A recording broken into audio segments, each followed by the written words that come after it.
అక్కినేని నాగచైతన్య, సమంత ఈ పేరు ఇప్పుడు తెగ వార్తల్లో నానేస్తున్నారు. సమంత పుణ్యమా అంటూ చైతును రకరకాల యాంగిల్స్లో కొత్త గెటప్స్లో చూసే అవకాశం అభిమానులకు వస్తుంది. సోషల్ మీడియాలో తెగ యాక్టివ్ అయిన శామ్ ఇప్పుడు మాట్లాడితే చైతు గురించే తెగ చెబుతుంది. ఇప్పుడు ఒక కొత్త విషయం కూడా లీక్ చేసి పారేసింది సమంత. చైతు గ్యాస్ స్టవ్ దగ్గర ఉన్న ఓ ఫోటోను అభిమానులకు షేర్ చేసింది శామ్. రోజు తాను నా కోసం ఉదయాన్నే బ్రేక్ఫాస్ట్ రెడీ చేస్తాడు, ఆ తర్వాతే తన పని చేసుకుంటాడు.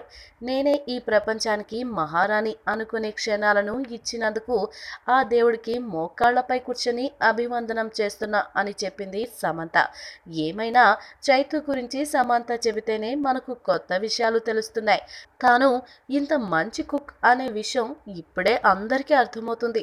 చైతు చేసిన వంటకం కూడా భలే డిఫరెంట్గా కనిపిస్తుందిలే. అయినా ప్రస్తుతం వారి ప్రేమ కంటిన్యూ అవుతున్న స్పీడ్కి చైతు ఏం చేసి పెట్టినా సమంతకు భలే టేస్టీగా ఉంటుందిలేండి.